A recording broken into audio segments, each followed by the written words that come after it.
America, it's time for some straight talk. You love your phone. Look at you. You hardly put it down. But you don't love that expensive wireless plan, do you? So what if I told you can keep that phone network and number 2 for a lot less? Well, this is me telling you. It's time to switch to Straight Talk, guys. Bring your own phone and get unlimited plans starting at just $45 a month on America's largest, most dependable 4G LTE networks. Straight Talk Wireless. Only at Walmart. Savings may vary. Please refer always to the latest terms and conditions of service at straighttalk.com. Here we are. We're back and better than ever. Mike and Mike, presented by Progressive Insurance. Our guests on the Shell Pennzoil Performance Line creeping closer to kickoff. College football is right around the corner. We got a little grilling of Golic to do this morning and a lot of football conversation. Plus, Stanton does it again. The Royals finally score. Isaiah Thomas tells everyone to chill. And wait till you hear how a former football player you remember is getting his side hustle on. All those and more on the morning menu. How we doing, big fella? I'm doing well. College football starts tomorrow. Yeah. With Ohio State and Indiana. Other games, obviously, as well. NFL right around the corner. I saw the finale of Game of Thrones, so I'm all caught up. Yesterday's the day that you watched I actually saw it Monday. Okay. So I got all scored. I had to see it right away. It's my own fault. There was a lot of things going on Twitter about giving out spoilers, and as some noted in the sports world, guys that I follow, former linemen like Jeff Schwartz and Chris Long, who's playing now, obviously, with the Eagles, talking about, hey, a season finale, man, that's like a live event. You watch it live, or you better hide from Twitter. And that's what I did. I didn't see it live, so I hid from Twitter until I saw it. And I agree. So I had to see it to get it out of the way, so I didn't have to hide from Twitter anymore. So you're good with that. Good with that. Caught up mostly on all of the fallout from McGregor and Mayweather, sort of bearing down now for Triple G and Alvarez. For those of you who weren't with us late in the show yesterday, we had Oscar De La Hoya on. And I would describe him as sort of non-committal on anything in our conversation with him. I was expecting a little more explanation on his part of why he was opposed to the fight happening last weekend. He basically just kept saying over and over again, look, that's one discipline, the other's another discipline. They should just stay apart, which we all get at its base level. Yeah. But I think it's actually, as we discussed yesterday late in the program, I think it's going to wind up elevating. What happened last weekend I think it could. Was a win, the magnitude such that I think it could actually wind up rising the pay-per-view buys for the fight in 3 weeks. If it helps jump one, then it helped. We may differ on the number we think it may help. I think they're two totally separate things, that there's reasons you either are going to say, I have the money to get them both, I want to get them both. One thing was a show, the other is an actual fight, the sweet science, and you want to watch it. That was kind of my thought process. But listen, if it bumps it by 1, by 10, by 20, I mean, I don't think it's going to net go down because of it. I think those that saw the fight Saturday, I don't think they're going to say they saw that and then, now I don't want to watch the other one because I saw that. So I don't think that's going to happen. No, the only concern was does everyone have $200 to put down on pay-per-views? Well, this one isn't going to be $100 though, right? No, I don't know that. This one probably won't. I don't know what it will cost. I don't think it's going to be over $69, be $59 or $69. I'm going to say it's going to be right in that wheelhouse of what those fights normally are. Fair enough. I don't know for a fact. But either way, I will say this, that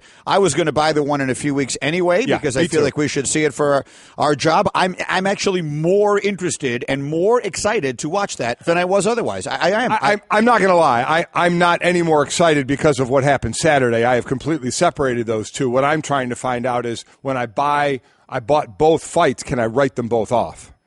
I think the answer is yes. You think so? I do. All right. I'm not 100% sure of that, but that's the win, isn't it? On some level, it's a win. Well, yeah. Look, Mayweather got $300 million out of it, and you could save. If I could save a couple of bucks, are you kidding me? It's a win. That's a win-win situation, which candidly is one more win than the Jets are going to have this. Let's get to business. Back to the Jets. Off the top, every single day we start with this. Giancarlo Stanton hit a home run. It was his 51st of the year. Yeah, he is the third player in baseball history to hit 18 home runs in a calendar month, too shy of matching Sammy Sosa. So he has tied Rudy York, who did it in 1937, in August of 37.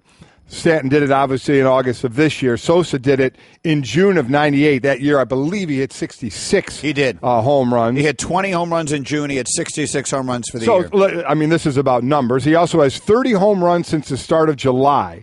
That gives him sole possession of second most home runs in consecutive calendar months in baseball history. First, you go back to 1995, Albert Bell in August and September hit 31 home run. So obviously Stanton still has time since September 1st isn't until Friday. Off the top. Elsewhere, did you stay up and watch this match last night? Did you see any of Federer last night? I did not. Roger Federer I didn't got expect pushed. this. No one expected it. Got pushed to 5 sets by a 19-year-old American who was coming on fast, and a lot of people in the tennis world are familiar with. Federer gets pushed to 5 sets, winds up winning and coming out of it. A really good night for tennis, I think, all the way around. Maybe not so good for Federer because history says if you go 5 sets in the first round, you don't win. Yeah, 4th time in his career that Federer went to a 5th set in the first round of a major, including only the 2nd time when he was seeded. To go to Greeny's point, only 2 players in the Open era have won the U.S. Open after playing 5 sets in their opening match. That would be John Newcombe back in 1973 and Patrick Rafter in 1998. So that's what Federer is going against. Remember, there's a whole lot of guys that are out of this tournament, so his road technically, without question, is a little easier to get there. Off the top. The Westgate Las Vegas Superbook yesterday released over-unders on win totals for every NBA team. And maybe a little later this morning, we'll go through a few of these in more detail. But no surprise, the Warriors lead the way at 67.5. So I will just ask you right now, are you going over or under on 67.5 wins for Golden State? I mean, I think they're so over, not to, pun on that, the 73 or that kind of thing, that you play the season now just to make sure you're ready for the playoffs. But now they've made the season longer. They've done those things in the schedule where maybe you won't have to rest players like you did. So I think I would go over that. I would still go over the 67.5. Next was the Celtics at 56.5. Then the Rockets at 55.5, Spurs 54.5. Cavaliers were actually second in the conference behind the Celtics. They're at 53.5. The biggest jump last season, the over-under for the 76ers was 27.5 games. This year, it's 42.5, so they jumped 15 games. That's the biggest jump. Largest increase from actual wins. Minnesota won 31 games last year. Their projection is 48.5 wins, so that's a plus 17.5. I'll go over on Minnesota. I'll go under on the Sixers, unfortunately. And I hope I'm dead wrong on that because I'd love to see that team come together. But you're going to tell me that Joel Embiid is going to be out there all year long? Well, Embiid, you got Simmons now coming back. Let's root for Simmons, and we'll see what Markelle Fultz is as a rookie. But at the end of the day, that team will go. That team is only going to win more games than it loses if Embiid is on the floor. Yeah, and I'm not saying it this year. I think they're building something, but I don't think it's happening next year. Now, again, 42 wins doesn't mean they've peaked out or anything. What I'm saying is, if you told me Joel Embiid is going to be healthy all year, I'll go over. Right. I believe they will win more than half their games. So we have no idea. I don't think you can bet on that in any way. Off the top. All right, we're going to go through a bunch of the Harvey-related influences on sports here. Among them, the University of Houston postpones its college football opener that was going to be played in San Antonio. There are a lot of different areas where this is impacting sports. And as we'll continue to say, that's obviously the least of it here, but we're a sports show, so we'll go through them. Yeah, and right now the Houston Texans desperately want to play their home opener, which is next Sunday. They want to play it in Houston. Not many days away. They want to play it in Houston, so we'll get it, as Greeny said, we'll get into that a little more. Off the top. And then finally, Zeke Elliott's hearing, which began yesterday at the NFL offices. His appeal hearing on his 6-game suspension is expected to last through Thursday, and then they can hand in briefs as late as Friday. And there isn't really a limit on how long Harold Henderson has to think about this. So the way the beginning of the season plays out, I think, becomes very interesting here. I mean, I have to believe that if you're going to have an appeals process before someone is going to be suspended, they have to know before the season actually starts. You would think, but I mean, they took forever to get to where they got. No way. I mean, you're just giving the union. Well, wait a minute, you're going to suspend. Well, then obviously, I get. He could play week 1 if you don't have any. That's what I mean. Right. I don't mean that he won't. I'm sure Henderson will rule sometime next week. But, I mean, it's Labor Day, and I don't know that makes any difference necessarily. But if they're still filing briefs, if I read the story correctly, the final briefs are due on Friday. The appeals hearing will continue through Thursday. The briefs get handed in on Friday. Do they read those? Do they not even bother reading those? I mean, how long does it take to read all of the briefs? I know they're brief, but they're not that brief. I don't think there's any doubt that this ruling comes down on the appeal before the first game. Now, before the first game, yeah, but Wednesday, Thursday, yeah, and the process there is Sunday. Is Zeke playing or is he not playing? Am I practicing him or the other guy's practicing? Who goes in? It has not been a pretty situation from a timing standpoint. Yeah, that's what I meant. I didn't mean to say that they won't know by Sunday. Right. But I mean, will they know by Monday? Will they know by Wednesday? That's really what I meant. I'm sure it'll happen at some point in next week, but will it be the very beginning of the week or not? Mike and Mike, our Off the Top is presented by Progressive Insurance. More independent agents sell Progressive Insurance than any other brand. Find an agent at Progressive.com. Now that's Progressive. Going through the roundup, if you will, of ways in which the sports world is being impacted by Harvey down there in Houston. Certainly no more than, J.J. Watt, what can you even say? He's a person that some people have taken to liking to poke fun at in recent years. And look, maybe some of that he brought on himself. Sure. I don't know one way or the other. But you don't deny he's a great player, and you don't deny what he's doing right now and raising money. You tip your cap to that guy. Absolutely. A lot of people are jumping in and giving money without question.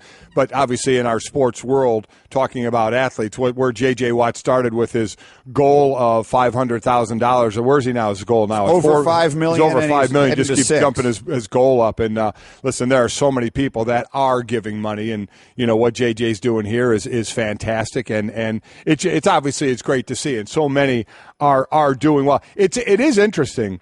Because I know you first brought this up when we started talking about Harvey on Monday and the devastation. And one of the things you said, especially in these times that we are right now, in the country that seems so divided, it is somewhat interesting. It was 21 hours ago, Damian Woody tweeted, sitting here having coffee with wifey and talking about why does it take a natural disaster for us to truly love thy neighbor. It was I thought that was, just kind of caught me maybe at the right time of reading it. Because you really see it when it gets really, really tough.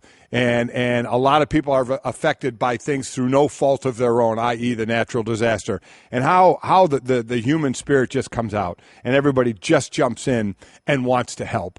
And, you see that with people with money, donating money, raising money, and other people. I'm watching the news here in Connecticut. They're loading up trucks, and people are getting ready to drive them down to Houston. That's everybody kind of mobilizes, and says, okay, what can we do to help? And it's just good to see it. It is a shame, though, that you only see it when there's such devastation that goes on, and you try and get it in everyday life, and I'm sure there are examples of that everywhere, but you really see it now. But unfortunately, the disastrous pictures far outweigh some of the other things that you're seeing right now, just seeing what people are going to go through and how long they're going to go through it. Look, I don't want to get on a soapbox on that subject, but I feel that one of the things that we should recognize when we see that stuff is that the overwhelming decency of the majority of the people of this country is on display, and the very noisy few are the ones who get most of the attention most of the time. And that, I think, is more than anything is what is actually going on here, that most people are those people who are actually out and finding rowboats and trying to save people and dogs and other animals here. And most of those people are good, decent, civil people all of the time. They just don't get microphones thrown in their face because it doesn't make for a nearly as compelling broadcast. So that's my one little soapbox moment on that, but let's not get sidetracked by that. Meanwhile, the Texans, you mentioned how they want to play their home game on Sunday. You realize several of their players are not even with the team. Did you see this story? Several injured players on the Texans did not make the trip for their last game to New Orleans, and those players, which include DeAndre Hopkins and Will Fuller, are now stuck in Houston. Right. Bill O'Brien says the team is doing what it can for those players, in some cases getting them hotel rooms. If their homes are flooded, they're in touch with them, according to the Houston Chronicle.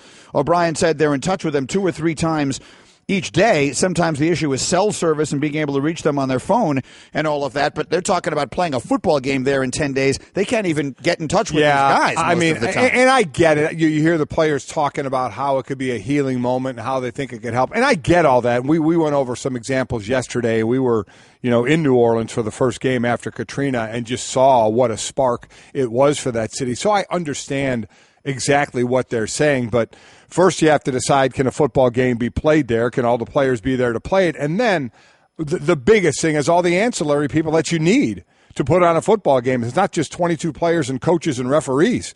You need a whole lot of people involved, and I'm not down there. I have no idea. I mean, there's a whole lot of other things that need to get done for the next months and years, before they veer off into that road of putting on a football game. So I have no clue. I get the want to. I understand it.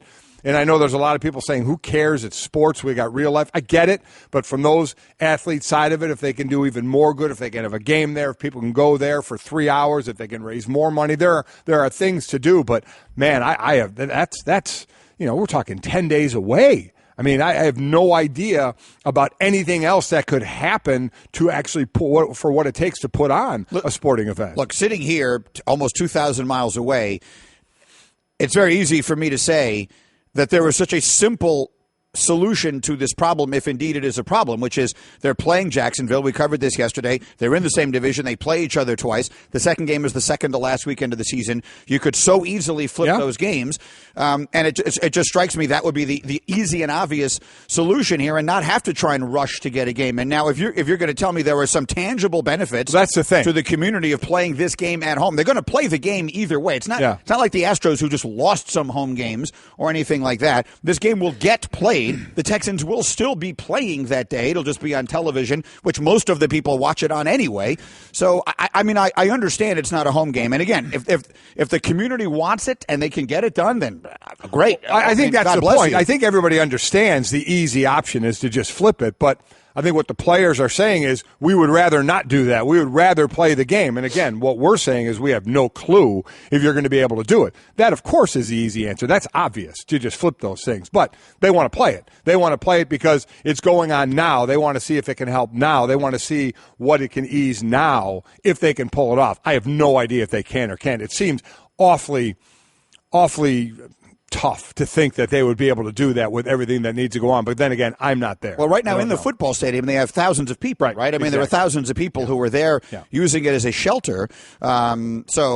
Again, look, if they can do it and the community wants it and everyone there feels that way, then do it. I mean, God bless you. That who am I to say not to? But it just feels to me like that's quite a goal. I mean, look, maybe setting a goal of that kind to work why towards. Not? Yeah. But in the big picture, look, we'll just see. We'll whatever they decide to do is is obviously fine with me. J.J. Watt, meanwhile, the Texans will play they were supposed to play a preseason game tomorrow night at home against the Cowboys. That game has been moved to Dallas. We had heard previously that J.J. Watt really didn't want that game to be played, or if it were to be played, just to make it a fundraiser. He doesn't seem to have changed his mind.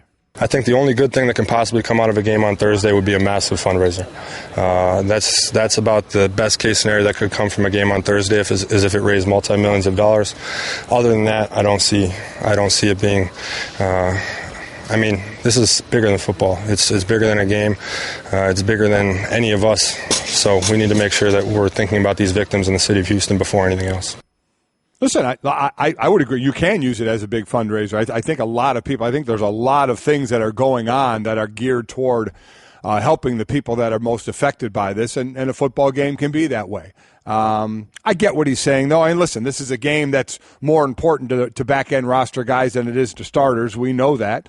We've been talking about the value or lack of value of preseason games. So I understand what he's saying. It's just a matter, I guess, what else can they be doing? Can they be doing other things right now? I mean, this is unfortunately, we've seen a few natural disasters through our time doing this show and how people are coming together and what you need to do. But I understand why they're just going on and doing this and going to take going to go to Dallas and going to play the game. But to JJ's point, you can use it to raise money, raise goods, do something to help the situation. And they have. The Texans announced the money made from the game against the Cowboys will be donated to the United Way of Greater Houston Relief Fund. Tickets will be on sale at Ticketmaster.com for $25, and there'll be no ticket fees. We should mention also the Rangers and Astros did play their first game at Tropicana yesterday. 3,485 people were in attendance. All the tickets were $10, and proceeds will go to victims of Hurricane Harvey. So, I mean, everyone is helping in whatever way they can. That whole thing with the Rangers and the Astros yesterday was uncomfortable. It was really an unfortunate thing that worked out that way. I spent a lot of the rest of the day thinking about it. Because as the day went on, I started thinking to myself, we got mad at the Rangers, and Stu Gatz kind of got me fired up talking about it. And you could say, did the Rangers organization turn their backs? They didn't turn their backs on the victims of the hurricane, right? No. They just changed around a baseball game.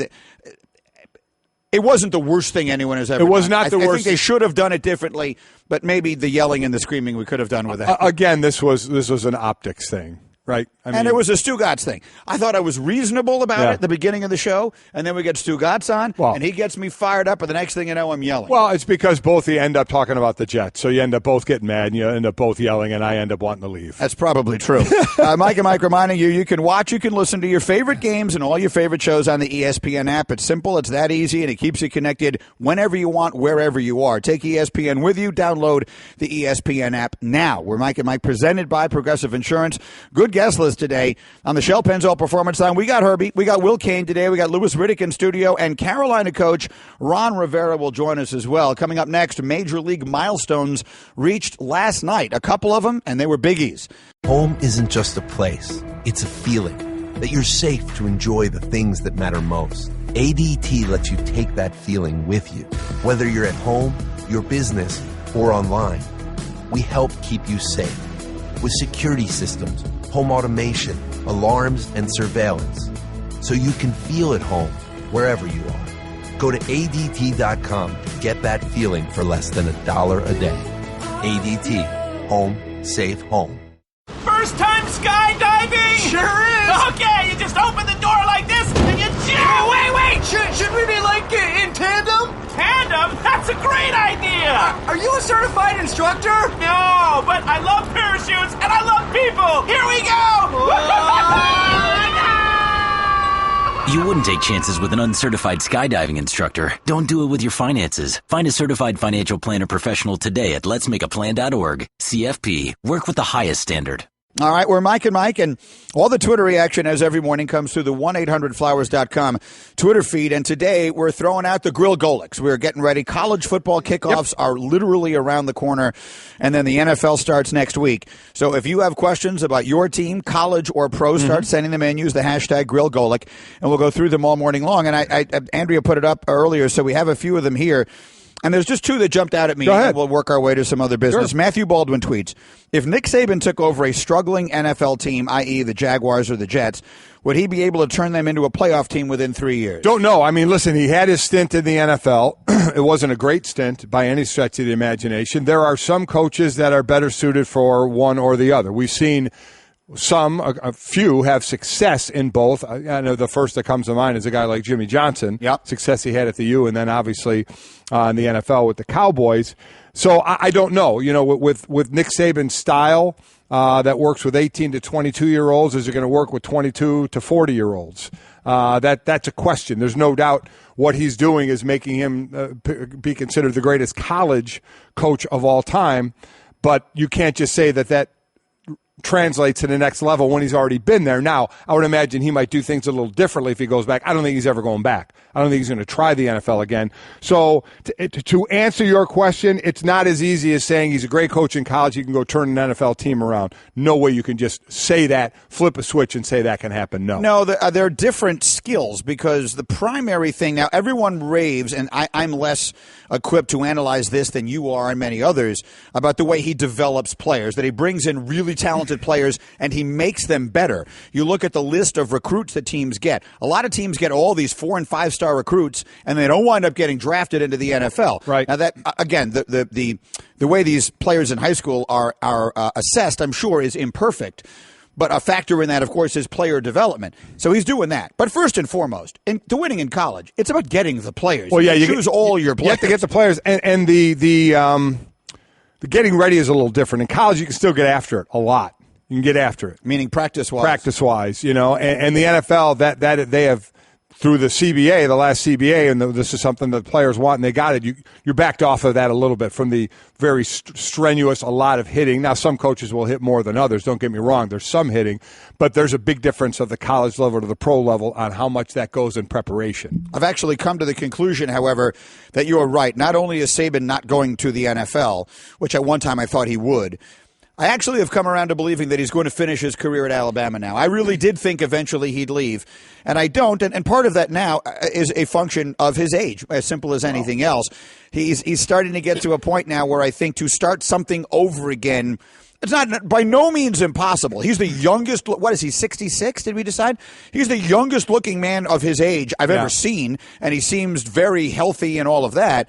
But, 67, 68 years old to start something new just feels a little bit unlikely. Yeah. And I guess the point would be if he's not going to the NFL, there's no way he's going to a different college. I mean, for a while I thought he would. I really did. I mean, just because he seems like a guy who might jump around a little. I never thought that. When that talk came around about Texas, I couldn't have scoffed at that more than that happening. He's got the best program going on in college right now. Anywhere he goes in college is a step down. Anywhere he goes, correct?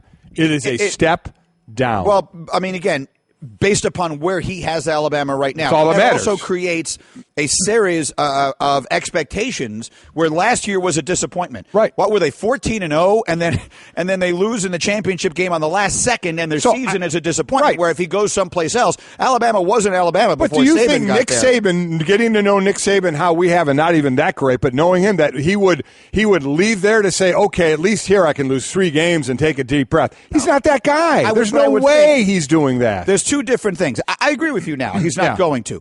But I think that there are two different ways of looking at the challenge. That I think some coaches probably enjoy the challenge of building something, of taking a program that's what he did. I mean, people talk about Alabama like they've been at, like it went from Bear Bryant directly to Nick Saban. It did not. There were a lot of time in between there, including, I mean, what was the embarrassment with the coach who was there, didn't even coach a game and all that. I don't want to say the name out loud because I can't remember it now in my head. I'll get it wrong. But you know what I'm talking about. And I mean, he took Alabama from a program with all the history in the world, and they won a championship under Gene Stallings, but they weren't Alabama until he got there again. So he could go someplace else and build that, and some people might enjoy that. They might enjoy the challenge of building. What I'm saying is that he's going to be 66 years old this fall. So the soonest we could be talking about, he'd be 67, 68. Do you want to start building something at that stage in your life? My guess is he will not. 60, I didn't think he was going anywhere. So I don't think he's going anywhere but finishing his career at Alabama. The Spazman tweet. Spazman. I'll get back to that one. Let me hold that because that's going to be a longer conversation. And I want to get into Is this about food? Yeah, it is about food. Get the grills going. Hashtag grill Golic. Send them in, college or pro. We want to hear your questions all morning long. And remember, the baseball playoffs are around the corner. And tonight we got baseball. Diamondbacks and Dodgers, presented by Indeed.com. Coverage starts 9 Eastern on ESPN Radio, ESPNRadio.com, and the ESPN app. Isaiah Thomas gave an interview to our Adrian Wojnarowski, and Golic will tell you that nothing he said was even remotely surprising. Holy smart! You want to talk about the most meaningless headline of all time? What was his exact quote? I basically I'm not damaged. I'm not damaged. He told, I'll be back and I'll be the same player. I'm not damaged. I'll be back and I'll be the same player, said the man who in this summer is eligible for free agency and get a max deal. Here's you. If you held a microphone to an Isaiah Thomas in a body cast, he would have given you the exact same line. And it's exactly what he should do. Any athlete would have. It doesn't matter what your injury, as long as you weren't out the entire season, you would say, I'm not damaged, I'm fine, all is good.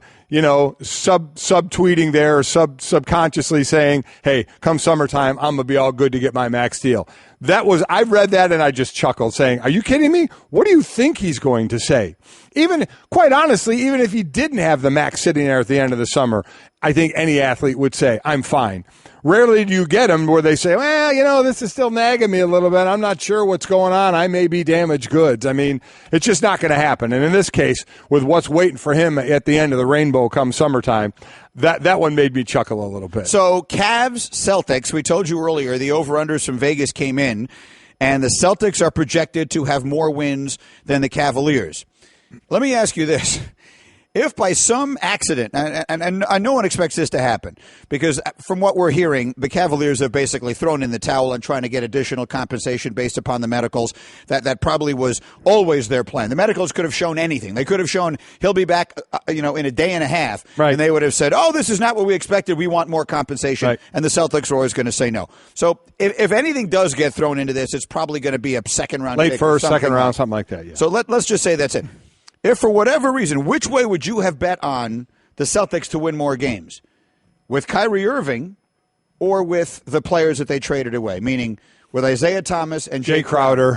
One of the big pieces they traded away is a draft pick who wasn't going to impact the season either So way. basically it's Kyrie for those two, with Gordon Hayward, Horford. Adding those guys, but you already have them. That's right. You lost Zizic. Yeah, they don't have Ante Zizic anymore. They don't. So would you bet right now the Cavaliers will win more games, the Celtics will win more games, and if they had not made the trade, would it have been the same? The square off to me is I'd rather have Kyrie over Isaiah. So that means Jay Crowder. Is Jay Crowder going to? How many wins does he make up the difference between Kyrie and Isaiah? I think he does. I almost think it would be within 2 games of one another, whether it's this group or the previous group, right around the wins. I think it would be that close to one another. I feel like Isaiah Thomas is getting short-shrifted in this. I think that the season that he had, and look, I love Kyrie Irving. I was the one sitting here telling you before this trade happened, before we knew he was going to get traded, that I thought he was the second best player in the Eastern Conference, and I thought he was behind LeBron James and still is. But we're acting as though Isaiah Thomas, because of his size, is I get not wanting to give him $200 million. But he did finish 5th in the MVP voting last year, and if you had only counted the fourth quarters of games, he probably would have finished first. So if Isaiah Thomas does come back and he is fully healthy and he is all of himself, I think the Cavaliers are better next year than they were last year, because I think the difference between Isaiah Thomas and Kyrie Irving is not as big as Jay Crowder. He's a valuable piece. I don't know how hard the Cavaliers are going to go after wins, because we know LeBron's going to rest a lot of games. But I actually think the Cavaliers are better this coming year than they were last year. I get what you're saying about Isaiah Thomas. Well, who'd you rather have, Isaiah or Kyrie? I'd rather have Kyrie. All right. I mean, what that pretty much says it all. But you're also adding Jay Crowder. Oh, no, Jay, that's why I said Jay Crowder's the difference guy. Right. But I'm telling you, the old lineup, the new lineup, a difference of 2 wins either way. Right, but I believe the Cavaliers, if they wanted to, would win the Eastern Conference. If the Cavaliers weren't if they weren't going to, you mean this year or last year? This coming year. Yeah, last year they could have. Probably true. I mean, so with the different ones, so I don't think it matters. I guess what I'm saying is, I look at the over/unders. That's the hard part to factor in, is how many games is LeBron going to play in the new schedule they've concocted that is designed for fewer rests. The over/under is only for the rest, as far as I'm concerned with the Cavaliers. If the Cavaliers want to be over that and they want to be the number 1 seed, that's exactly what they'll be. So what I'm asking is, with the new schedule that they've concocted, where they're now trying to minimize the amount of resting, maybe they do rest fewer games. Maybe. And if they do, I believe the Cavaliers. That I have no idea. That I have no idea, but that's what it's going to come down to. Daddy, where do babies come from? Honey? Mommy went to the store. Oh, well, you see, there's a mommy and a daddy, right? Right. And see, when they call Geico, they could save a bunch of money on car insurance. Oh, really? And that makes them happy? Yes, that makes them very happy. That's good. Yeah. Well, I'm glad we could have this talk, Sunshine. Geico, because saving 15% or more on car insurance is always a great answer. We got the grill fired up this morning, grilling Golic through the 1-800-Flowers.com Twitter feed. The hashtag is Grill Golic. The Spaz Man tweets, as a man of food, what do NFL players rely on for grub before a game? Do they tend to eat heavy or light? We've talked about this before, but I think the audience enjoys hearing. Yeah. What you ate and what other players tend to eat. What I would get up, for a 1 o'clock game, obviously getting up and you're talking 7 o'clock or so, having that meal, because a lot of times there are guys, especially old linemen, they would take cabs right from the meal right to the stadium. They would get there that early. I was one of those. You had to be there if you were away. I would take the last bus. If you're home, you had to be there 2 hours. Why was that? Why the last bus? I wasn't one that just liked to sit around the locker room. I like to get there, get ready, and play the game. I'm prepared by that. What would you do? This is fascinating to me. So now you've had the meal, 7 o'clock, or whatever it is. You've got, 3 hours? I go back and lay down. I mean, depends on where if I'm home, if you're home, you stay in a hotel somewhere. Right. So I'd eat and then I'd go home. I'd go home to my actual house. Yes, I would go home because, you're eating at 7 o'clock. You're done 7:30. I'd go home, be home by 8 o'clock, a little after 8. I didn't have to be there till 11. So I would go home to the house, where Chris and the kids, when they were born, I was playing before they were born, and then after, obviously, as well. So would see them as well. And then I would get there by 11. Basically by 11, and Chris would come with me, and she would go in the wives' lounge. And so you'd get there as late, whatever the latest. Whatever the latest I could get there, that's when I would get there. My food was basically I'd have some eggs and I'd have like a baked potato, maybe some chicken. Now the food. Now I'm sure there's still a lot of that same staple out there, But so many guys now, certainly themselves, have their own chefs or have food prepared. Now, pregame, I don't know if guys are, brown bagging and doing their own thing. Some may, I have no idea. Or they have so many talks with teams about what the best nutrition now is for pre-games. And I don't know how much that's changed. But for me, it was basically some scrambled eggs and a big baked potato. And you're eating 5 hours before kickoff, and that's it? I would snack a little, maybe have a bar or something. If it was a home game, I'd have one of those donuts that were in the Wives Lounge, which were really, really cream-filled donut. It was really good. That's hilarious to me. All right, let's do a little straight talk. Keep the grills coming in because we have obviously a lot of serious football questions, and we'll get in a moment. That wasn't serious? Time for straight talk. Well, I mean, I actually find myself curious about that, but it's not. I'm actually curious now to guys, the Tom Brady's of the world and others seem to be really jumping in to a different what their pregame is now and how much they eat up to as close to game time. I have a feeling his chef is actually on the road with them. Straight Talk brought to you by Straight Talk Wireless. Best phones, best networks, no contracts. Here's my straight talk for you. I'm going to make you a few bucks, okay? You are. I'm looking at a couple of teams this year in the over-unders. I was just handed the Westgate Las Vegas Superbook over-unders for the NBA season. We talked about it earlier. The Warriors are at 67.5. I have no way of guessing which way to go on that. The Celtics have the highest win-loss over-under number in the Eastern Conference. And you go down, you get Cleveland at 53.5. I'm telling you right now, I believe if Isaiah Thomas is ready to start the season or is ready pretty early into the start of the season, I think that there have been a lot of conversations that have taken place that we're not aware of about resting, and I think there will be less of it. I think that LeBron James is going to play more games. I think that the Cavaliers are going to be better, not worse, as a regular season team. I actually think they may be better in the finals, too. But I think the Cavaliers are going to go over. I think right now, as soon as I found out how healthy Isaiah Thomas really is, and Mike points out his interview with Woj, he's saying what he's going to say, which is, I'm fine, I'm not going to be impacted by this. If he really is going to be back early in the season, I would go over in a big way on 53. I don't know if a big way I'd go over. All you got to be is over by a half game and you win. I would go over. I would go over as well. That's my first spot. I'm then looking at Miami. The Miami Heat are one of those teams in the NBA with Riley in the apex position and Spoelstra as the coach. They play every game like it's a playoff game. They play every game like it's the NBA Finals. They came on like a whatever you come on fast like at the end of last season, and their over-under is 43.5. They won 41 games last year. I will go over. I will go over on the Miami Heat. I think they're going to have a good year, and they're going to win. I get what you say about the way they play. Are they good enough, though? They have the talent.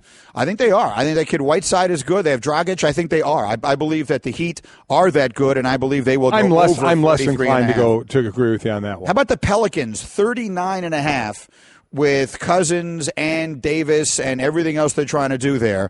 That strikes me as a fascinating number. Pelicans only won 34 games last year. That whole thing didn't feel good to me. I would go under in a big way on that one. You don't think the two big guys are... No, I think that was something I was fascinated by, and I almost immediately decided it was a terrible idea. And then finally, the Knicks are at 30.5, which would suggest all they need to do is be as good as they were a year ago. I think that freeing themselves from the triangle and all the ridiculousness that was that is going to help. They actually have more talent than you realize. They didn't help themselves much in the draft, but I would go over on 30.5. Do you change that if they trade Carmelo? No, I'm not anticipating they're going to have Carmelo. I would not trade that. I don't think they're going to trade Carmelo for nothing. I'm saying if they trade him, you stick with the over. Yes, I definitely do. I stay over. Straight Talk Wireless, nationwide coverage at America's largest and most dependable 4G LTE networks. Back in a flash. First time skydiving? Sure is. Okay, you just open the door like this and you jump. Wait. Should we be like in tandem? Tandem? That's a great idea. Are you a certified instructor? No, but I love parachutes and I love people. Here we go. You wouldn't take chances with an uncertified skydiving instructor. Don't do it with your finances. Find a certified financial planner professional today at letsmakeaplan.org. CFP. Work with the highest standard. America, it's time for some straight talk. You love your phone. Look at you. You hardly put it down. But you don't love that expensive wireless plan, do you? So what if I told you can keep that phone, network, and number 2 for a lot less? Well, this is me telling you. It's time to switch to Straight Talk, guys. Bring your own phone and get unlimited plans starting at just $45 a month on America's largest, most dependable 4G LTE networks. Straight Talk Wireless. Only at Walmart. Savings may vary. Please refer always to the latest terms and conditions of service at straighttalk.com. Here we are, Mike and Mike, presented by Progressive Insurance. Herbie on the way. Kirk Herbstreit in this hour on the Shell Pennzoil Performance Line with college football's kickoffs right around the corner. Obviously, there have been some games already, but the big kickoff weekend is right in front of us, and some huge games, Alabama, Florida State, Michigan, Florida, and a number of others that we're looking forward to. So we'll be talking all about that and more. There's actually a college game day tomorrow night at Indiana, Big Ten battle, Ohio State and IU playing tomorrow. So we're looking forward to all of those and a whole lot more. Meantime, I didn't give you any time there at the end of the hour, so my apologies. Let's get a few of your thoughts. The over-unders from the Westgate Las Vegas Superbook. Again, I gave you some spots. I'm trying to make you some money here. Throw a couple of bucks on the over on the Cavaliers. I'm telling you right now. No, I said I agree. I don't agree with Miami. I'm not putting money on them going over that. And the Knicks, you're being hopeful. The Knicks, I'm not being hopeful. The Knicks last year, early in the season, were actually winning games. They were playing well. And then Phil Jackson, for whatever reason, decided to inject himself into the narrative and said, guys, from now on, the only geometric shape that we recognize is the triangle. And everything went just completely sideways. I was reading an interview with Derrick Rose. I'll find that for you in a minute here if you want, in which he was talking about getting a new start in Cleveland. And he was actually saying that last year, he didn't understand what he was supposed to be doing on the floor in New York because as the season was going on, they were changing what they were doing and they were looking into all these different things, and he was confused by it. The Knicks actually have better players than you realize. They just didn't know where they were supposed to be last year, and they were playing a style of basketball that no one else is playing. I'll give them 33 wins and not in the playoffs, so great. I'll make a couple of bucks. Well, we'll see if they make the playoffs or not, but the over-under is 30.5. Yeah. I believe they will go over that. The Pelicans, to me, are a team that I think is going to go under. I was so fascinated by that pairing of Davis and Cousins when it first happened. And I pretty quickly realized I don't think that's going to go so well. The West is just completely they loaded. need others around that. You can't just win with the two big guys in today's game. No, the way they play. And I mean, the West is so brutally loaded that the schedule, it's relentless. So I would go under on them. And again, I like the Heat going over. Is there anything that jumps out at you in the over-unders? Anything you saw that you said to yourself, here's a place I could make a few bucks? No, I'm not as into this. You know, this to me is like when the schedule comes out and everybody goes nuts over the schedule. And I don't. It doesn't do a whole lot for me. So I'm not going to lie. I'll save my money for the blackjack tables. I hear you. But here's one of the things to think about if you are going to bet any of these over-unders, okay? As recently as 3 years ago, there were 70 instances in the league of teams playing 4 games in 5 days. The NBA has eliminated that completely this year for the first time in league history. There are an average of 14.5 back-to-backs per team scheduled this year. That's the fewest in an 82-game schedule, which began in the late 60s, according to Elias. I believe there will be less resting. I do. I think that Silver, who, again, is a proactive guy, went to Michelle Roberts and went to the union and said, look, we got a problem here. You tell us what we can do. Let's work together to come up with a solution. And they worked on the schedule, and I think in return, I bet you the players did say to him, look, we will take less days off. We'll take fewer days off. And if they do, the better teams will be better, especially Cleveland. So that's where I think the Cavaliers will win more games than they did a year ago. Yeah, I mean, they're set up to take less days off. We'll see. I have no idea if they will. Maybe they'll just take different games off, and they'll play on the big TV games. I don't know, but they did put them in a position to rest less games. They absolutely did. Forgetting the numbers, the two most intriguing teams to me for the NBA this upcoming season is Milwaukee and Minnesota on what they do. And I know where they're playing, it makes it difficult, but those are the two teams. Why Milwaukee? I understand Minnesota, just because of the Greek Freak? Yes. And just where, I mean, everybody was waiting for that matchup with Cleveland, weren't they? With him and LeBron? Yeah. Hoping to get that. Just to see what I think. So them in the East, but then more Minnesota in the West. I don't think Minnesota is going to contend, but just where they're going and where they can go. You know, contend becomes a complicated word because the Warriors are just so much better than everybody else. It's a different connotation of that nowadays. But the Timberwolves and the Sixers are the two really intriguing teams based upon the changes from last year with the addition of Jimmy Butler. And then the Sixers, I said it earlier this morning, their over-under is 42.5 games. What's the last time they won more games than they lost in Philadelphia? It's got to be a very long time ago. I mean, was Allen Iverson playing for them the last time they won half their games? So I believe that if you could promise me right now that Joel Embiid was going to play the whole year, I would take the over. You know, you're not getting that promise. No, if you forced me to bet on that, right. I would bet the under. Because what has he played? 37 games in 3 years. I'm not sure what reason there is to think that he would win more. So I would go. I would take the under on the Sixers based upon the concerns about the health of Embiid. All right, Mike and Mike, a lot to do here. We're taking also your. Yes. Well, let me give you some Isaiah Thomas numbers quickly. Okay. Just before we finish that conversation, because I feel a little bad for him. I feel like when you hold him up against Kyrie Irving. Everyone is saying, well, Kyrie is just markedly better than Isaiah Thomas. And if you told me I could only have one of those two guys on my team, I would take Kyrie. But last year, Isaiah Thomas was a more valuable player as the season went on than Kyrie was. He finished 5th in the league in MVP voting, and he had the best plus-minus and clutch time of any player in the sport. He made every single night, it felt like he was making big shots in the fourth quarter. So I think when people look at that trade and they think the Cavaliers are taking a step back, I really don't agree. I think if Isaiah Thomas is healthy and an enormous percentage of what he was a year ago, and the hip is a major question mark, with that plus the addition of Jay Crowder, I think the Cavaliers are better. Who's saying they're taking a step back? Well, they won 51 games, and Westgate's saying they're going to win 2.5 more games. So they're saying they're going to be better than last year. So they're saying they put them significantly behind Boston, though, in this thing is what I'm saying. Well, I know that, but I mean. So you're flip-flopping Kyrie and Isaiah plus Jay Crowder, and you're basically saying the Cavaliers. Basically, they're saying Boston is 3.5 games better and Cleveland will be 2.5 games better.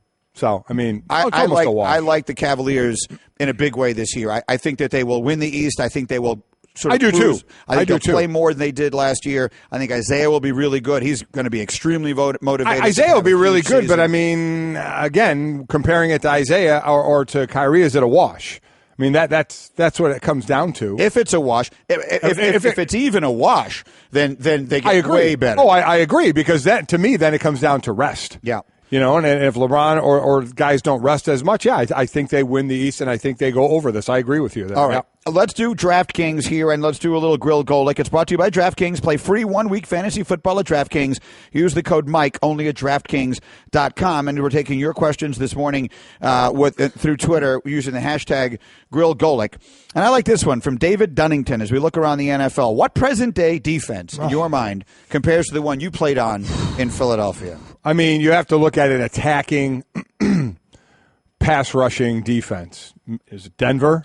You know, with a Von Miller, one that'll generally jump, I would think, immediately to people. Yeah, that probably would. Now we had more than a few great pass rushes. Who do they say is the team with the best duo?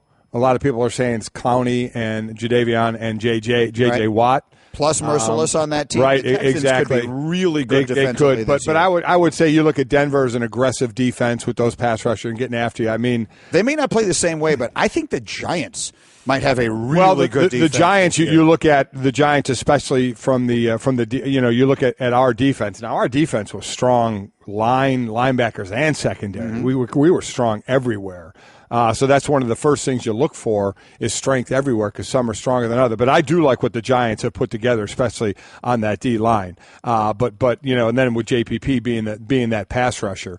But that's a good question. It would definitely have to be one of the aggressive, get after a type defenses, kind of living on a wing and a prayer a little bit, trusting your guys in some man if you're going to blitz, or having those pass rushers where you can get pressure with just 4 if you need to. Filthy O'Houlihan tweets at us, even though they were against vanilla defenses, it seems the Bears have a quarterback decision to make. Your thoughts? No, they don't. And Mike Glennon's the starting quarterback there. I mean, you went on game 3. It depends on what you're breaking down. Trubisky looked good. Don't get me wrong. I like the direction he is going. And when the way Glennon started out, all of a sudden, right after game 1, Glennon was, 2 of 8 with a pick 6? Yeah. Like a 0 passer rating or whatever. Trubisky was great. You look at that third game. Now, again, we're not there in practices, so we just see games. You look at that third game, Glennon did a nice job. 96-yard drive right off the bat against the starters, finish it off with a touchdown pass, putting nice passes there. Trubisky played well. He looked more like a rookie in that third preseason game, in my opinion.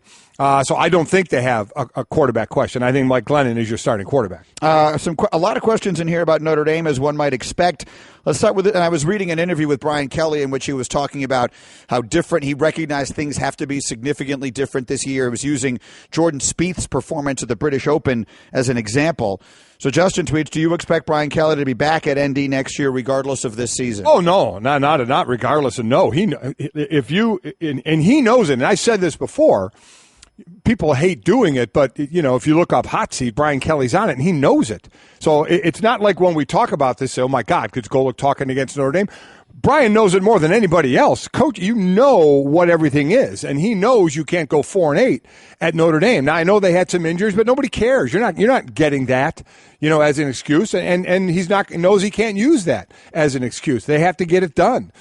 They have an experienced offensive line, especially that left side, with McGlinchey and Nelson. They have experienced receivers. They have some depth at running back. They have a new quarterback in Brandon Wimbush. The kid, they say, looks great, but we don't know. It's a complete question mark, and that's happened a few times in Brian. I think it's his fifth or sixth time going into the season with a brand new quarterback. We'll see. We'll see how it goes. Defensively, what they've been missing over the years is a pass rusher. And that's what, and I don't know if they have one this year. Just that guy that you say, oh yeah, that guy's going to get after the quarterback. They've missed that. So the defense certainly was an area of concern for them last year between injuries and youth in the secondary. So we have to see how they come along under a new defensive coordinator. But that's something that's been missing for a little while. But as far as Brian Kelly, he knows he has to do much better than last year, or he is absolutely going to be in jeopardy of losing his job. And then there's this one here from Ryan Guffey. You want to talk about right up your alley. Where should I eat my first time at ND this weekend, Golick? Well, here's the thing. I'm kind of that bar food guy. So over on Eddy Street, they have like O'Rourke's, where I like to hang out, and Brothers, where you can get good food, good drink, and that kind of food. So I actually text Chris about that, and about restaurants, because I don't normally eat in good restaurants. They usually don't let me in. Corn Dance, the Mark I have, it's very good. Evil Czech Brewery, not going to lie. Was the first word of that evil? Evil. Okay. Evil. Yeah. Evil Czech Brewery, the Mark, and Corn Dance. Now, I've eaten in Corn Dance and the Mark, and those are really, really good restaurants.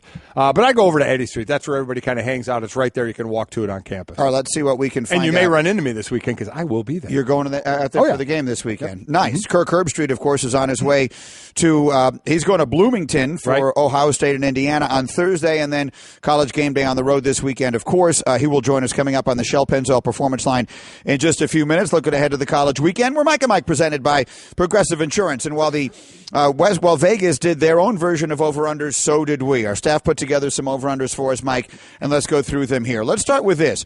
Matthew Stafford gets the big contract yesterday. I spent the entire day on Twitter defending him. You really did. Strikes me as ridiculous. And quite honestly, the high majority understand the signing. And forgetting even the signing of giving him the money, you know what I just scoff at and laugh at is people say, Matthew Stafford's making that money. If you're saying that, you just don't get it. You really just don't get how it works in the NFL with the quarterback position. That aside from whether you think the Lions did the right thing with where they've been and giving all that kind of money, which, in my opinion, I agree with you, they did do the right thing. They have not won a playoff game under Stafford. He's 0-3, so the over-under is 0.5 playoff wins for Matthew Stafford this year. This year, no. I think I go under on that. I don't think, again, before him, there's not enough around him. There's not enough around him. Issues on the O-line. They certainly had some injury issues as well. The defense has that's been the question mark for them, is what's around. Now, Stafford had injury, or not injury, turnover issues, but with Jim Bob Cooter, it certainly has turned around a little bit under him. So he, I think, has been playing better, but I just don't think there's enough around him to get that playoff win in, who are they in the NFC. We know who the teams are in the NFC. I don't see it happening. I don't see them getting a playoff win. No, me neither. Quite simply, I think there are a lot of good teams around them. Green Bay remains the team to beat in that division. Now, again, they made the playoffs last year. They made the playoffs 2 of the last 3 seasons. They did. But I think all those teams in the South are good. I think the East is a beast. I think there are a lot. It's going to be very tough to get a wild card this year in the NFC because between Carolina and Tampa and Atlanta and the Giants and the Cowboys, who will be fine, even though Zeke is going to be suspended for a bunch of games, they're still going to win double-digit games this year.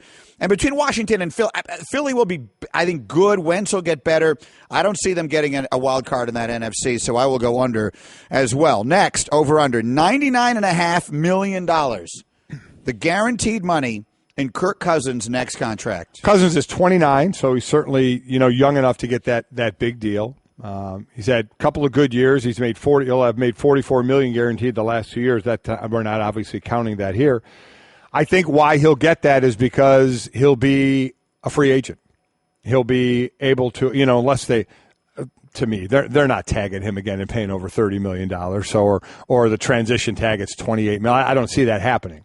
So if he is actually out there on the market and there are people bidding for him, then yes, that's going to happen. Boy, if they just lose him for nothing, fascinating how they will have misplayed that hand. Yep. I will definitely go over. I mean, people keep saying, well, is he worth it? It's not a question of what he's worth. Right. He will be the first quarterback of consequence in recent memory to have an open bidding war on him. That's exactly right. The last free agent quarterback was Peyton Manning, and Peyton Manning was coming off all those surgeries and the injuries, and he was old. And teams were still dying to sign him. That's exactly right. And the money has gone crazy. He got $38 million guaranteed, did Peyton Manning in that deal. Which at that time sounded like a lot. But it did. But I'm talking with his age and with the injuries and the operations. Kirk Cousins is, knock on wood, he doesn't get hurt, is coming off some good years and is under 30. He'll be right at 30, when he does this deal. So, yeah, there'll be a bidding war for him. I think so. I think there'll be a minimum of 3 teams in it for him and probably more.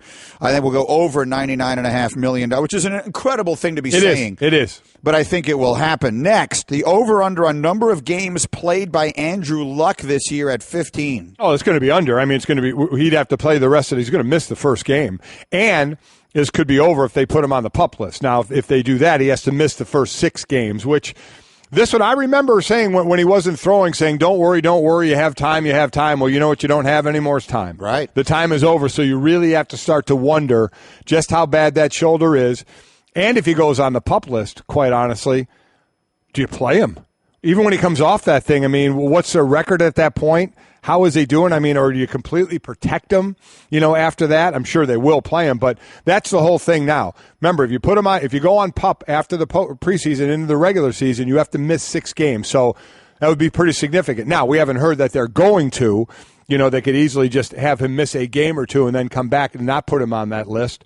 But I think he's going to miss the first week. He hasn't done anything.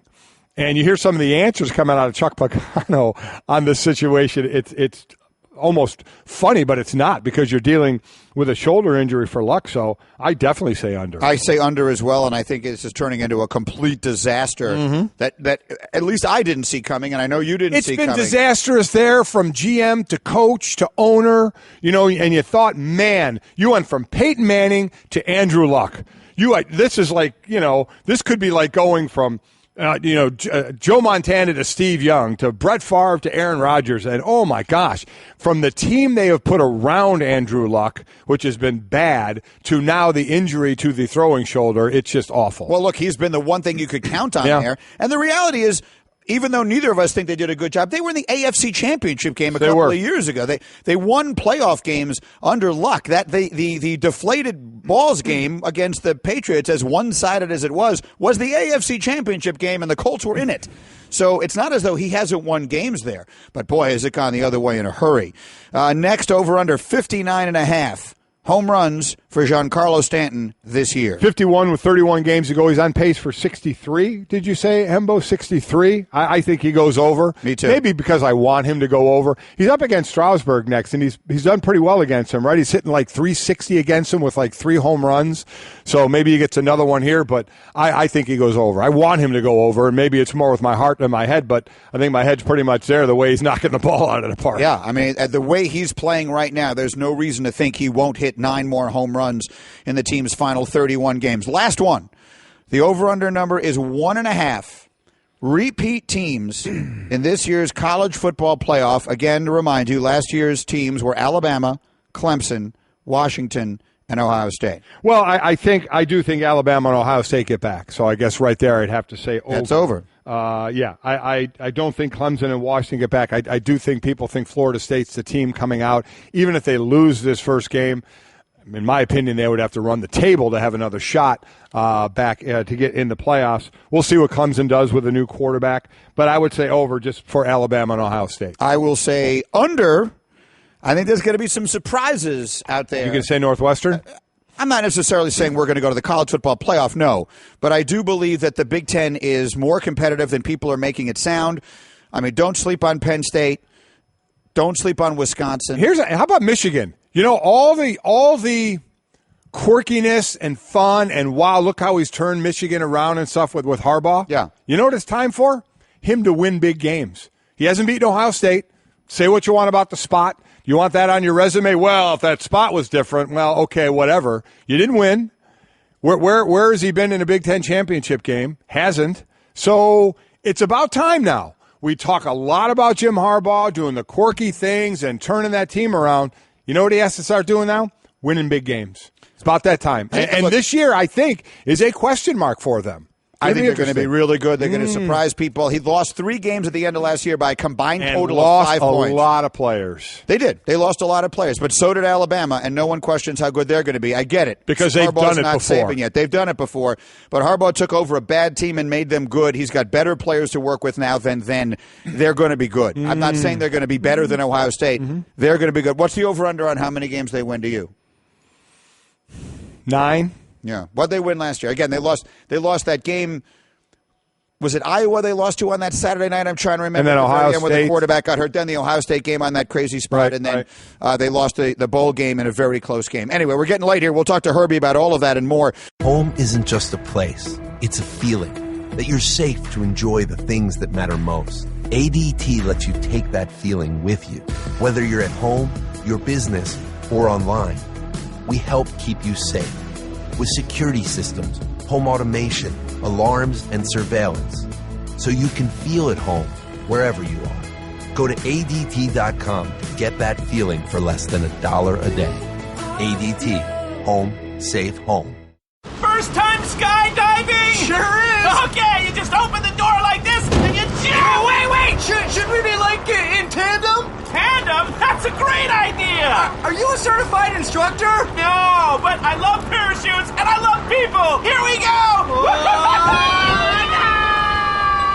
You wouldn't take chances with an uncertified skydiving instructor. Don't do it with your finances. Find a certified financial planner professional today at letsmakeaplan.org. CFP. Work with the highest standard. What a busy week we have for our buddy Herbie. Obviously, they're going to be at Bloomington tomorrow for the first college game day with Ohio State and Indiana getting set to play. And then Friday, the All Hands In program kicks off in Atlanta ahead of the game between Florida State and Alabama.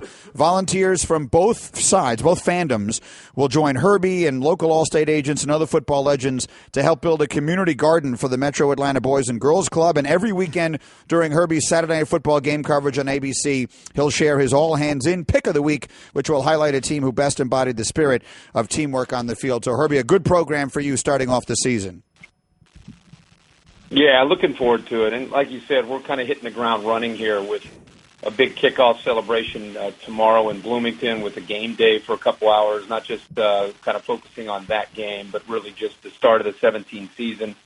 And then heading over right after that game, actually, heading over to Atlanta for a huge weekend with Florida State and Alabama. And then we're going to stick around, myself and Reese Davis. Fowler's going to go back to the U.S. Open. Reese Davis and I will be there Monday night for Tennessee and Georgia Tech. So not to mention all the other games that are going on. So great way to get things started. And then, of course, the work that I'm doing with All-State. So I'm looking forward to it. You know, one of the things, Herbie, we don't see in college, and we know that, we don't see any preseason games. You even get them in high school where you go play with other teams, and obviously in the NFL as well. To you, when you do these first games, and then if you see that team again maybe a couple of weeks later, whether it's doing that game again or seeing them on tape doing a different game, how different do they look? I guess the question is, in your mind, how long does it take these teams to get to be what they're going to be? Well, I think that's, as you know from having played yourself and having sons that played, that's what makes college football exciting and interesting to me is even the coaches. I've talked to, I can't even tell you how many coaches I've talked to in the last couple of days. Even they have a little bit of jitters and nervousness about not really knowing what to expect from guys that have never been out there in front of 80,000 people or 100,000 people, national TV. And sometimes players have not been out there in that kind of environment. They play better than maybe you thought based on the scrimmages that you watched the last couple weeks, inter-squad scrimmages. And maybe there's that guy that you're kind of counting on that's never been out there that kind of struggles and isn't the guy that you thought he could be. And so you really are kind of shuffling the roster in the two deep until, in my opinion, you get to about week 3. Then you start to kind of have an idea, okay, we've learned this about this guy. We've learned this guy's better than we thought. Now we can get ready for conference play and take off and become the team that we can be. But very rarely does that happen from the first team that you see the opening weekend and to the team, if you look at them in week 5, typically there's 2 or 3 or 4 changes from the team they thought they might be when they break camp. So now with this first matchup of Alabama and Florida State, both quarterbacks now have a year under their belt. So between Jalen Hurts and DeAndre Francois, who do you have higher expectations for going into this game? Wow. I think DeAndre Francois, based on what he showed us last year, he did more than what we saw from Jalen Hurts. You know, he is a freshman last year, was able to come off to his second and third receiver. He took a pounding. He kept coming back. He could play from the pocket and find open receivers. He could get out of trouble last year. I think Jalen Hurts, being a true freshman, he wasn't asked to do some of the things that Francois was asked to do. I think they were a little bit careful with him, with Lane Kiffin and Nick Saban and what they wanted to do. They wanted to rely more on, hey, let's win with defense and just not lose the game on offense. And that especially became more evident as the year went on. We fast forward to now to 2017. I think Jalen Hurts is going to become a different quarterback with Brian Daboll over from the New England Patriots. I think you're going to see more of Nick Saban offense making plays from the pocket. And I think that was not asked of them the last couple years. But I think Francois is a little further along, but I think Jalen Hurts, you're going to see great strides from him based on the 14 or 15 games of experience a year ago, and then Brian Daboll coming in to bring in a system that you know, when a guy like this, by the way, for college football fans, Brian Daboll comes in for the Patriots, he's not bringing his Tom Brady playbook in and saying, here, kid, learn the whole offense and the quarterback, learn this offense. He's not doing that. He's coming in inheriting the coach himself, the terminology of what Alabama's been using, and then kind of saying, okay, we're going to add this and this and this and that to your offense. So Brian Daboll had to learn the Alabama offense and the Alabama terminology, but he could still put his own spin on that offense, which I think will be on display starting Saturday night against Florida State. Saturday afternoon, another big game is Michigan and Florida, of which we don't know any starting quarterbacks or who plays on either team at this point, the way the two coaches are going after. It's been kind of funny. But I brought this up last segment, and I've been inundated with tweets ever since about that. Follow me on this. Michigan, Jim Harbaugh. Now, it's been what we've covered, all of us, out of this guy the last couple of years, and the quirkiness and from recruiting to the satellite camps to taking his team to Rome to all of that. I said just 10 minutes ago, you know what? All that stuff's been really cute and kind of cool, but he needs to win. He hasn't beaten Ohio State yet. He hasn't finished, better than third in his division. It's time for all the Jim Harbaugh, oh, wow, what he's doing in Michigan is nice. He has turned them around. But it's time for him to win, or all that stuff is just cute, but at the end of the day, doesn't mean anything until they win. What do you think? I don't know, man. I have a little bit of a different spin on it. I personally think that Michigan, if you go all the way back to Lloyd Carr, when he finished, I think it was in 2007, they had teams you kind of expect Michigan to be in 2006 and 2007. And then Rich Rod and Brady Hoke era, you're talking about 7 years They had one year where they really weren't a great team, but they ended up getting to a Sugar Bowl.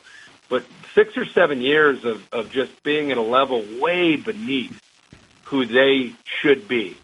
And in my opinion, from the time he stepped to the podium, leaving the 49ers and becoming the head coach back at his alma mater, I personally feel, and being a guy that's been around the Big Ten, the Michigan brand, that Block M, was back instantly after 6 or 7 years of struggling just because of his presence. And anybody who's really followed him knew, here comes recruiting.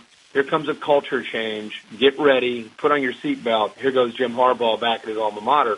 So, yeah, they haven't won the championship. They haven't.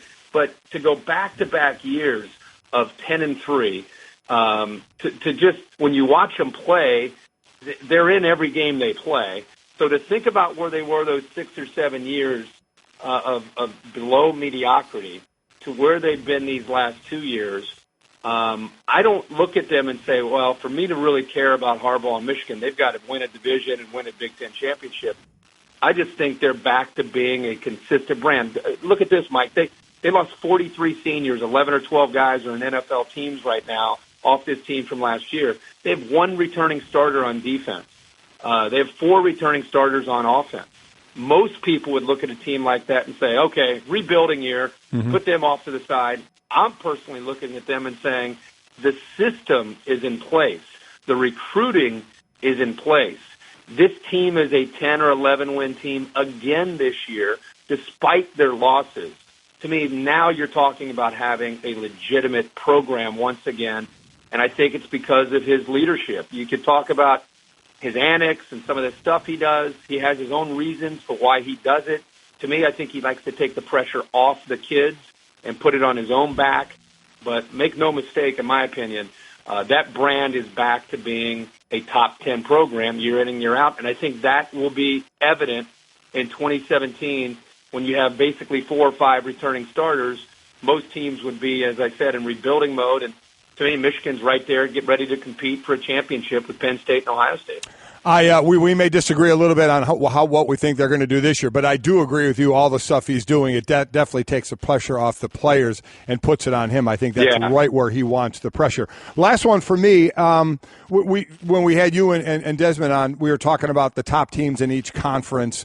So we kind of all know the big names. Give us a school or two that can come out of nowhere, that can be that surprise team, that team that's ranked, lower, that all of a sudden is in the playoffs at the end of the year that we didn't see coming. Counting on you, Herbie. I'm listening. I'm counting on you. No, don't. Come on. The Jets aren't in college football. No, that's not who I'm talking about, and Herbie knows who I am. Yeah, I'll give Greeny a shot here. I think Northwestern could surprise people with the quarterback that they have in Thorson and a great running back in Jackson. They're going to have to beat Wisconsin, which will be a challenge for them. But that could be a program to look out for. I think I'll give you one quickly from each conference. So Northwestern could be a team to look out for in the Big Ten. In the ACC, everybody's talking about NC State. I would agree that they have the defense that could give them a chance. NC State could be a team. Louisville, nobody's really talking about with Lamar Jackson, could be a team. I would say in the SEC, it's really hard to find a team that could come off the radar and make a run. I'll say just to win a division, I think Kentucky could give you something in the SEC East. Oh. I think in the Big 12, I think it's going to be one of those years where it's just, a team like Kansas State, a team like TCU is going to give Oklahoma and Oklahoma State all they can handle. And out in the Pac-12, a lot of people talking about Washington and USC. If UCLA with Josh Rosen, if they beat A&M week 1, Jed Fish comes over to be their new offensive coordinator. It wouldn't surprise me to see UCLA potentially get on a little bit of a run as well. So those are a few teams, I guess, that just came to the top of my head. Great to have you back, Herbie, and we'll see you tomorrow night in Bloomington. Thanks. Look forward to it, fellas. Thank you. Daddy, where do babies come from? Honey? Mommy went to the store. Oh, well, you see, there's a mommy and a daddy, right? Right. And see, when they call Geico, they could save a bunch of money on car insurance. Oh, really? And that makes them happy? Yes, that makes them very happy. That's good. Yeah. Well, I'm glad we could have this talk, Sunshine. Geico, because saving 15% or more on car insurance is always a great answer. I understand that the object is just winning, and whether you lose close or you don't lose, or you lose in blowouts, at the end of the day, you lost. But what I will say is if you look at the 6 games that Harbaugh has lost since he got to Michigan, the first one was his very first game coaching that team. The next one was a Michigan State game that his team had won. I'm not making excuses, but they lost on that crazy punt play at the end. Then they got blown out by Ohio State. That was the only game that they gotten blown out since he's been there. And last year, their 3 losses came by a combined 5 points, one of which featured what I thought was just terrible officiating. But forgetting even that, I feel like they are incredibly close. And I agree with Herbie. He took over a brand that had really fallen, and they have gotten up under him. I believe they're up. Here's my point. My point wasn't that he didn't turn them around. My point wasn't where they had been and where they are now, and that he put them back in the spotlight. That's not my point at all.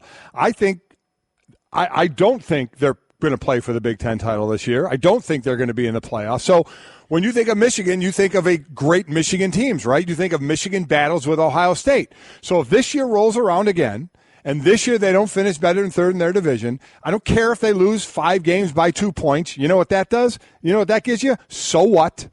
And if they lose to Ohio State again, so come talk to me after this year if they have the same kind of year. I mean, at some point you say, yeah, he's turned the program around. Yeah, he's put him back in the spotlight. Yeah, he gets in the headlines because he's a quirky guy. This is Michigan.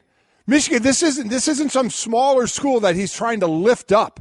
This isn't P.J. Fleck trying to bring Minnesota into the Big Ten and trying to build that team. This is Michigan. So at what point do you say, yeah, all that stuff's cute and good, but you know what we need to do? Beat Ohio State. You know what we need to do? We need to be playing for the Big Ten championship. How many years can go by before you start to go, all right, yeah, okay. Yeah, it's Harbaugh. He's got the khakis. He's got the headlines. We don't know who the starting quarterback is. Oh, he's putting up the roster from last year. When does the cute not become cute anymore? I'm not even looking at the cute, though. To me, I understand what you were saying. No, but that's why people are liking it right now, because you say one of the great teams, okay, he's turned them around, but they've never finished better than third. They haven't played in the Big Ten championship. That's where he's trying to get them back to. So my point is, what's the leeway for that before we headline him to, oh, look at him sleeping over a kid's house, you know, a recruit trying to get him. Oh, look at him taking his team to wherever the heck he's going to take him next time. When do we stop with all of that and say, you know what they need to do is they need to win more? Well, I mean, obviously, they've won a lot is what I'm trying to say. They need to win the Michigan way. That's my point. And he is winning now, but how long's the leash for Michigan to win 10 games, but not play for the Big Ten championship, but not beat Ohio State, and not be in the 4-team playoff as Ohio State is all the time? When does that stop? When do we start saying, is it after this year? I don't think so. I don't think it's after this year. Not after all the players that he lost. I'm just wondering. That was my only point here. If he were to go 6-6 this year, we could have that conversation. If he goes 10-3 again, I don't think we have that, because I think you have to look at what Michigan had become. I mean, the thing that we know most about Michigan between Lloyd Carr and Jim Harbaugh was when they lost to App State, right? That's the most famous game they had. I agree with you. I guess what I'm asking is, how long do you wait? Is it next year then? If he doesn't do it next year, what if he loses them for a 4th straight year to Ohio State? Well, so I mean, where that is my only point. When do we start stopping with the, oh, this is all cute, to we need to be winning like Michigan used to win? A prediction? We won't get to that because he will. We'll see. That's what I think. Okay.